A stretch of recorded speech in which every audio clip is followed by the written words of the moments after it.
I found out my husband was moving our savings to his mother on a Tuesday at 6, 14 inches the morning. Standing barefoot in our kitchen, while the coffee machine hissed, and the sky outside our townhouse windows was still the color of wet cement. What I remember first is not the number, not the account, not even the betrayal. It was the quiet, the kind of quiet that falls over a room when your entire life changes and nobody else knows it yet. Evan was upstairs in the shower. I could hear the pipes thudding softly behind the wall. The toast had just popped, and I was standing at the counter, with my phone in my hand, staring at a bank notification for a transfer I did not recognize, feeling the floor tilt under me in a way that had nothing to do with balance and everything to do with truth. It wasn't a small transfer. It wasn't some forgettable automatic payment or utility draft that had slipped my mind. It was $8,000. Moved from the savings account we had spent 3 years building together. Moved into an account ending in the last 4 digits. I knew by heart because I had seen them before on Christmas checks, birthday deposits, and all the little financial emergencies his mother somehow managed to create with the consistency of weather. $8,000. To Lorraine Mercer, my mother-in-law. There are moments in marriage when your body understands something before your mind lets itself say it out loud. This was one of them. Because the second I saw her name, I knew this transfer was not a misunderstanding. Not an accident. Not a timing issue. It belonged to a pattern. And patterns are much harder to forgive than isolated mistakes. If this story sounds a little too familiar, subscribe, only if it feels honest to you. My name is Serena Mercer. And before that morning, if you had asked me whether I trusted my husband, I would have said yes without hesitation. Not because he had earned perfect trust. No one does. But because I had spent 7 years with him learning the shape of his strengths and weaknesses, and I believed I understood the line between ordinary human imperfection and actual betrayal. I was wrong about where that line was. Evan and I met when I was 26 and he was 29. At a charity fundraiser in Nashville for a children's literacy nonprofit, neither of us had any deep connection to. I was there because my company had sponsored a table, and my boss liked bringing one employee who could speak to donors without sounding desperate. Evan was there because one of his clients had given him tickets, and he had the kind of polished social ease that made events like that feel less like obligations and more like stages. He was handsome in a warm, unthreatening way. Dark hair. Easy smile. Navy suit. The kind of man who listened with his whole face, which is rarer than people think. He asked smart questions. He made me laugh. And perhaps most dangerously of all, he seemed impressed by me in a way that felt sincere. At the time, I was a financial analyst for a regional healthcare network. Overworked, careful, and deeply uninterested in men who needed to be mothered or admired into adulthood. I liked stability, predictability, spreadsheets that balanced, and people who said what they meant. Evan seemed like that kind of person. He worked in commercial insurance, at a decent condo, paid his bills on time, and called his mother every Sunday. That last part registered as green flag material to me then. Family-oriented, loyal, grounded. I had no idea how easily loyalty can rot into enmeshment when nobody in the system believes in boundaries. Lorraine was charming when I first met her. That's important. These things almost always begin with charm. She was beautifully put together in the very specific way older Southern women sometimes are. Soft perfume, pearl earrings, blouses with expensive buttons, hair set like she had somewhere important to be, even when she was only coming to Sunday lunch. She hugged me, the first time we met, and said, "Well, aren't you lovely?" Like she was approving a house someone else had almost overbid on. At first, I mistook her intensity for warmth. She texted me recipes, sent flowers on my birthday, called me sweetheart with such practiced affection that I didn't hear the possessiveness sitting underneath it. The first warning sign came 6 months into our relationship when Evan canceled a weekend trip we had planned to Asheville because his mother's water heater had broken, and, according to him, she gets overwhelmed by contractor stuff. I remember standing in my apartment with an overnight bag already packed by the door while he explained it to me over speakerphone. I said, "Can't she just call a plumber?" He laughed lightly, as if I had missed something obvious. She could, but she panics. And honestly, I'm better at handling those things. At the time, I let it go. Because relationships require flexibility. Because family emergencies happen. Because a water heater sounds like a problem, not a prophecy. Then it was a tax document she couldn't find. Then a tire replacement she wanted him to look at first. Then a disagreement with her cable provider that somehow required 3 hours of Evan's Saturday and most of his good mood after. It wasn't that he helped her. That, on its own, would have been normal. It was the way helping her rearranged his priorities while still being framed as reasonable. Always urgent. Always temporary. Always just this once. Except it was never just once. And somehow, every time I noticed the pattern, I ended up feeling mean for noticing. That was Lorraine's real talent. Not direct control. Moral atmosphere. She created a world in which any boundary around her looked like cruelty. By the time Evan proposed, I had already seen enough to understand that his relationship with his mother was unusually close. What I had not yet understood was that closeness had a hierarchy inside it. And I was not at the top. We got married in October, under strings of warm white lights in a small venue outside Franklin. There was autumn in the trees, bourbon at the bar, and enough candlelight to make everybody look kinder than they really were. I wore satin. He cried during his vows. My father danced with me to a song he had practiced not to ruin. It was a good day. Truly. I don't rewrite everything once pain shows up later. Some things were beautiful while they were happening. But even at the wedding, Lorraine was a story I should have read more carefully. She cried harder than my own mother. Clung to Evan longer than felt natural. Whispered something in his ear before the ceremony that made him laugh, and then glance at me with the faint embarrassment of a man trying to keep two emotional realities from touching. Later, when I asked what she had said, he smiled and answered, "Just mother of the groom stuff." I let it pass. Again, that is one of the more humiliating truths about betrayal. It is rarely built on one giant lie. It is built on all the small places you trained yourself not to look too hard. The first year of marriage was good in the ways people count publicly. Shared routines. Inside jokes. A dog we adopted from a rescue and named Miller because he looked like an old man trapped in a tired beagle's body. We bought a townhouse in Charlotte after Evan took a promotion, and I moved into a senior analyst role with a hospital system there. The neighborhood had brick sidewalks, narrow front steps, and enough young families to make every Saturday morning sound like strollers and coffee lids. We painted the guest room pale blue, even though no one was using it. We argued about throw pillows and streaming subscriptions and whose turn it was to empty the dishwasher. Ordinary life. I loved ordinary life.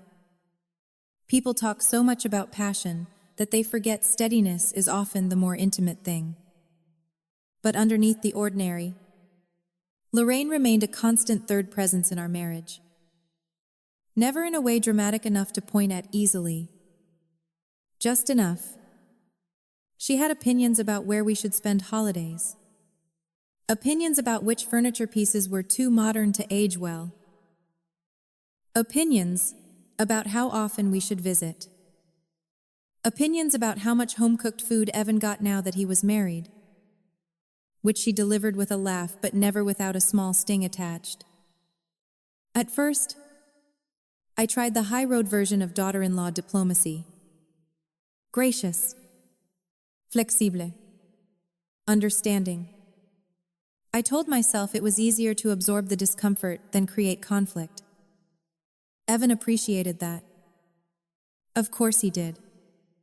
Accommodation is very comfortable for the person who benefits from it. The first real conflict happened over money. Not secret money. Visible money. About 18 months into marriage. Lorraine's car transmission failed. She called Evan crying, saying the mechanic was taking advantage of her. Everything was too expensive, and she didn't know what she was going to do. By the time he told me about it, he had already promised to cover half lays. Not ask. Promised. I was chopping onions at the counter when he said it, and I remember the sharp smell hitting my eyes at the exact moment the words did. How much is half? I asked. About 2,200. I stopped chopping. Evan. He held up both hands immediately. I know, but she doesn't have it. That sentence? People say it like it ends a conversation. I set down the knife. You should have talked to me first. His face changed in that subtle way it always did, when I introduced accountability into a situation he had framed emotionally. It's my mom. And it's our money. That was the start of our first serious argument as a married couple. Not because I thought helping family was wrong. Because I understood something Evan refused to see. Money is never just money in enmeshed families. It is access. Permission. Power. Once you let someone into your finances without rules, they rarely stop at gratitude. They move in. We ended up compromising. A compromise I now understand was just an early rehearsal for a larger problem. We paid a smaller amount than he had promised and called it a one-time emergency. He thanked me afterward like I had been generous. I let him, but something in me had registered the structure of the issue. Evan did not see his mother's need as separate from his obligations. And worse, he seemed to believe his obligation to her predated and outranked his partnership with me. Still, life moved. Promotions came. Bills got paid. We hosted Thanksgiving one year, and Lorraine complained gently but continuously about the turkey being a little different from how their family did it. We started trying for a baby in year 3, and then quietly stopped after 8 months of disappointing tests. Bad timing. Stress. And a kind of exhaustion neither of us wanted to name too loudly. That season changed us. Not all at once. Not cruelly. Just enough to expose whatever was already weak in our structure. I turned inward. Doctor appointments. Hormone tracking. Grief. I tried to keep tidy. Evan turned outward. Longer hours. More distractions.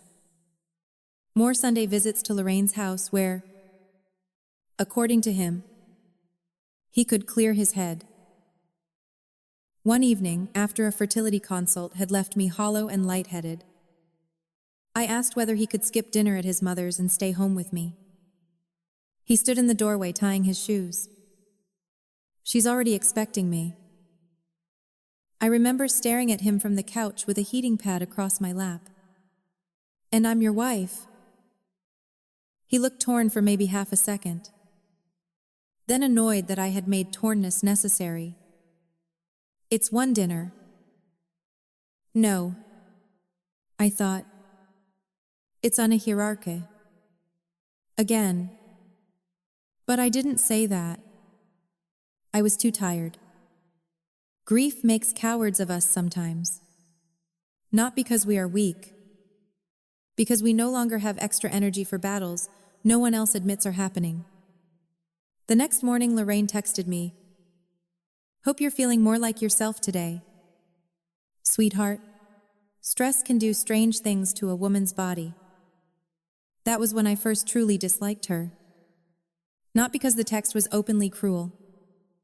Because it was precise. It reduced pain into temperament. It implied my body was the problem, not the strain around it. And it used concern as camouflage. If you've ever dealt with a manipulative woman who has mastered etiquette, you know exactly what I mean. Everything deniable. Everything pointed. By year 4 of marriage, Evan and I had stopped being newlyweds and started being something more dangerous. Functional. From the outside, that word sounds stable. Inside a marriage, it can mean emotionally undernourished, but efficient enough not to collapse visibly. We still laughed. Still shared chores. Still had weekends where we took Miller to the park and argued over brunch places and looked almost painfully normal. But there were cracks. And the cracks always widened around the same 3 things. His mother. Money. And what happened when those 2 things touched? I handled most of our financial planning because I was better at it and because Evan said numbers made him anxious. We had a joint checking account for household expenses, a joint savings account labeled future, and separate individual accounts for discretionary spending.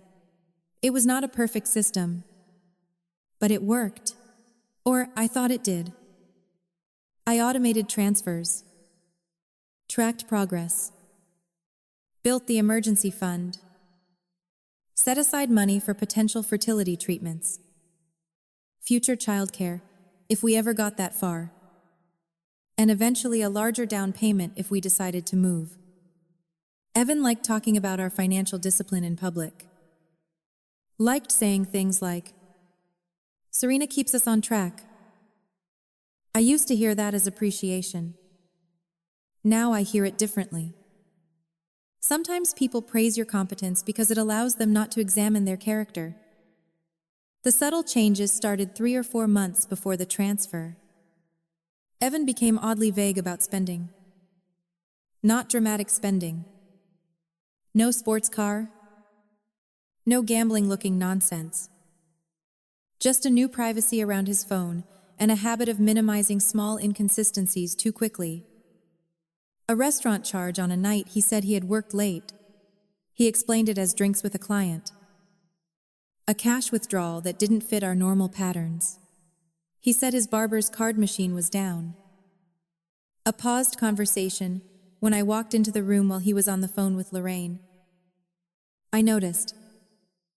Of course I noticed. But noticing is not the same as knowing what to do with what you notice. That is where many women get trapped. We are taught to distrust our instincts unless they arrive carrying proof in both hands. And by the time proof appears, the betrayal has usually had time to root. The Sunday before I found the transfer, we had dinner at Lorraine's house. I can still see the table. Lemon chicken. Overcooked green beans. A lace runner too formal for a regular Sunday meal. Which should have told me she was staging something. She kept topping off Evan's wine glass and asking me questions that sounded neutral but were built like probes. Had I been busy at work lately? Was I still handling all the money things? Did I ever get overwhelmed managing so much responsibility? At the time, I answered politely, because that is what women like me are taught to do with women like her. Later, I realized she was checking what I knew. Or rather, what she believed I didn't. After dessert, Evan was in the garage helping her move some storage bins when I went back into the kitchen for my purse. Lorraine was standing at the sink, rinsing plates in water too hot to touch.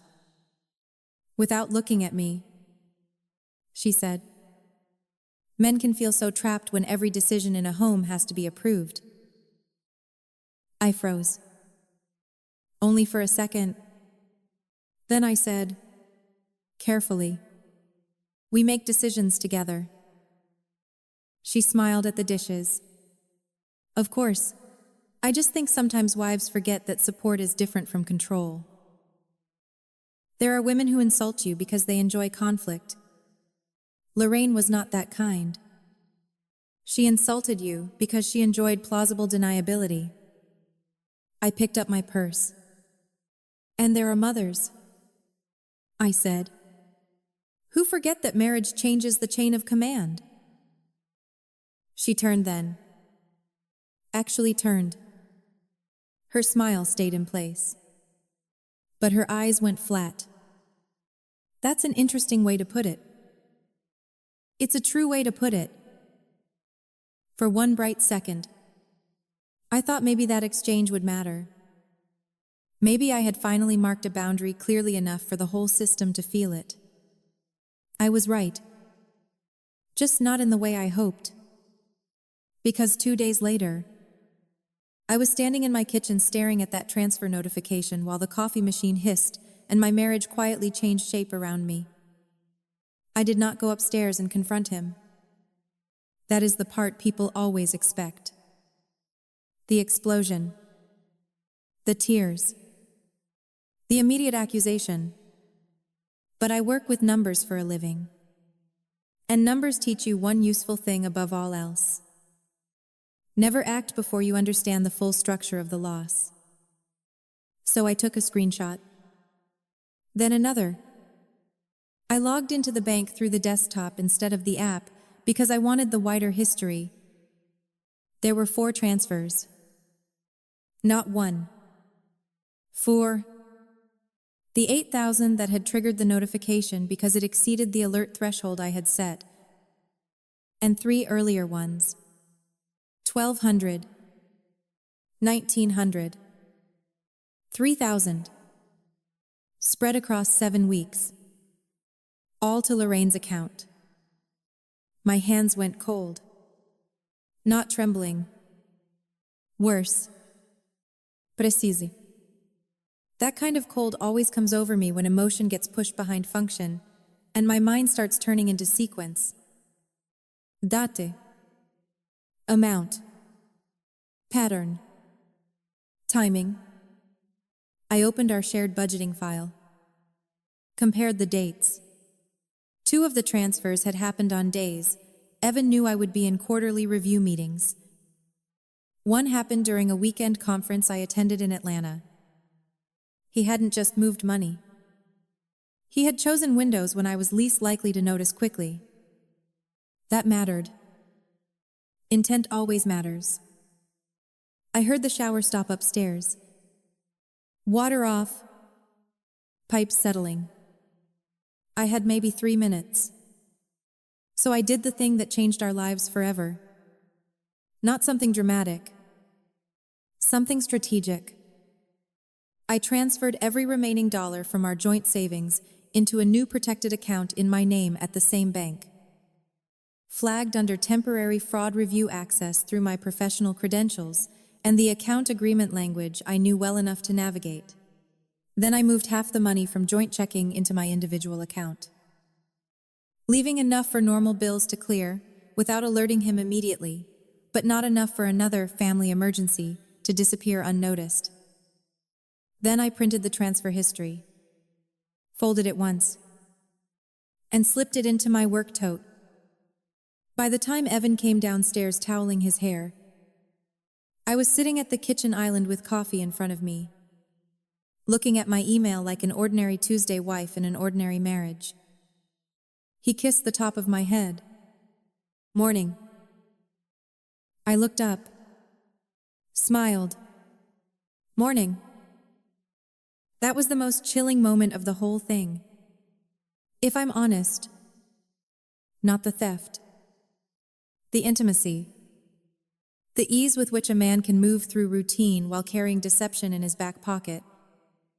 He poured cereal, scratched Miller behind the ears, asked whether I wanted to do takeout that night. And all I could think was, I know exactly who you are at 18 inches the morning now. I did not confront him that day. I went to work, took notes in a meeting, reviewed variance reports, answered 3 emails from a VP who used the word urgent too casually. Then at lunch, sitting in my car in the hospital, parking garage, while heat bounced off the concrete and the air smelled faintly of motor oil and old rain, I called an attorney. Not a divorce attorney. Not yet. A financial protections attorney recommended years earlier by a colleague who had gone through a messy business separation. I made the appointment for Thursday morning. Then I called my friend Maya. Everyone needs one friend who can hear the first 10 seconds of your voice and immediately understand what level of truth is required. Maya is that friend. We had met in graduate accounting electives years earlier and stayed close through job changes. Weddings. One bad breakup of hers. And the slow adult drift that usually kills friendship unless both people decide it matters enough to resist. She answered on the second ring. What happened?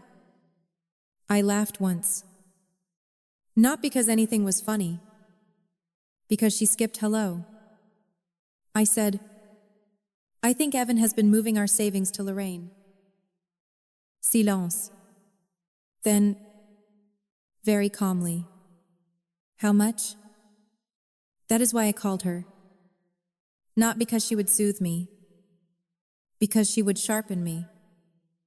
When I told her the number, she inhaled slowly and said, do not confront him until you understand everything, and do not let him know you know. I already moved the remaining funds. Another pause. Then, with something almost like pride, good. I sat there gripping the phone while cars moved through the levels above me. I feel insane. No, she said. You feel betrayed. Stay organized. Stay organized. Sometimes the best comfort is instruction.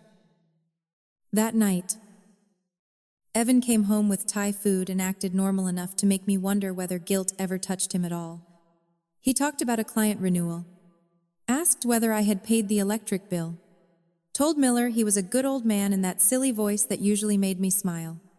I watched him move around our kitchen, opening cabinets, grabbing plates, reaching automatically for the soy sauce in the fridge door, and realized something I had never admitted before.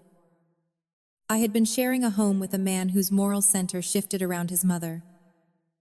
Not disappeared. Shifted. And that might be worse. Because people with no moral center are easier to identify. People who are decent in every direction except one can keep you trapped for years. At 9:47 that night, while he was in the garage pretending to reorganize tools, his phone lit up on the sofa beside me. Lorraine. I stared at it vibrating against the cushion. He came in before it stopped. Saw me seeing it, and for the first time in years, looked briefly afraid. Not because he knew what I knew, because some animal part of him understood the system had changed. He picked up the phone too quickly. I should take this. I smiled at him. Of course. And that was when I knew.